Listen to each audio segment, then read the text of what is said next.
Donc, l'enrichissement aux États-Unis, maintenant les activités sont principalement au Canada et qui voulaient exploiter le gaz de schiste de l'autre des rives du Saint-Laurent.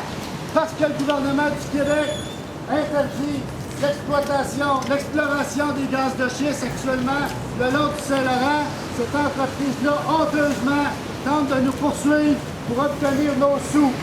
Donc, comment une société démocratique peut-elle penser faire du libre-échange en s'attachant les mains et en s'interdisant d'intervenir pour protéger sa société, son peuple, son environnement? C'est totalement inacceptable. Merci. Merci, ma soeur.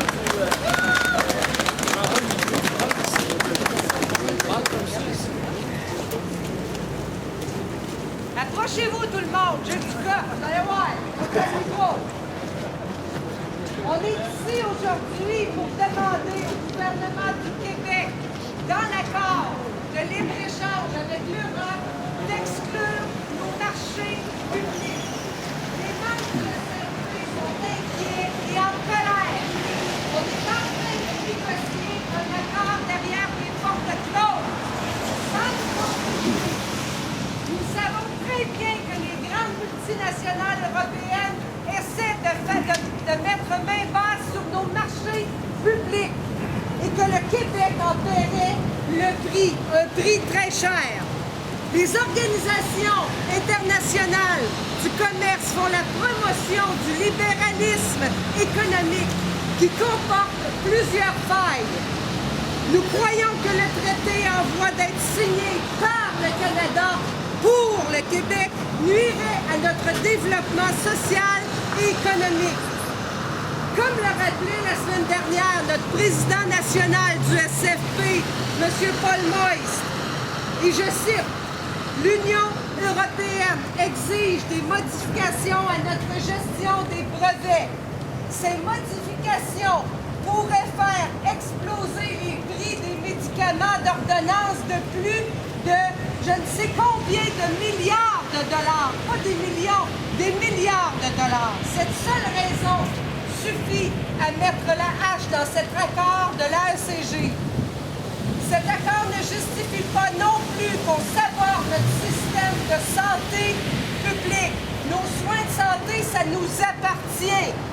Le gouvernement fédéral agit de manière irresponsable en ignorant ses préoccupations et celles des 40 municipalités qui ont demandé d'être exemptées de cet accord. Ces villes veulent évidemment conserver leur autonomie en matière d'infrastructure, en matière de politique d'approvisionnement et de services publics.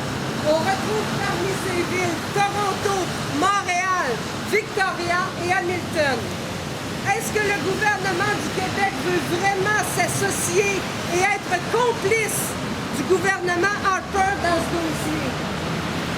Cet accord commercial aura des effets trop grands et trop profonds pour qu'on signe en vitesse et en catimini, simplement pour respecter l'échéancier arbitraire du gouvernement Harper. L'AECG devrait faire l'objet d'un débat franc et public. La population a le droit de savoir que si cette entente va renforcer les droits des investisseurs et les intérêts des multinationales ou si, au contraire, elles serviront les intérêts publics. Nous demandons au gouvernement du Québec d'élargir ses consultations publiques sur l'AECG. Il doit informer la population sur les enjeux réels de cet accord. Mais nous demandons surtout au gouvernement du Québec d'exiger que les marchés publics soient exclus de l'accord. Merci d'avoir été là. Merci. Merci. Claude Vaillancourt, président de l'Attaque Québec. Alors, à propos de cet accord, on nous dit que c'est merveilleux, ça va nous offrir un marché de 500 millions d'Européens. on nous dit que ces 500 millions d'Européens, ils vont se mettre à acheter du jour au lendemain des produits canadiens dès que l'accord va être signé.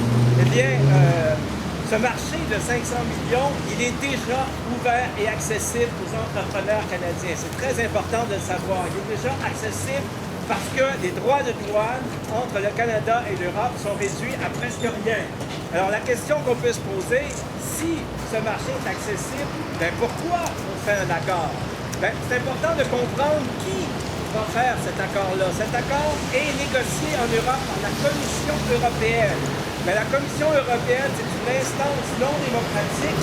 Ça fait partie de la Troïka qui a imposé au peuple européen une mesure d'austérité dont les gens souffrent quotidiennement en Europe.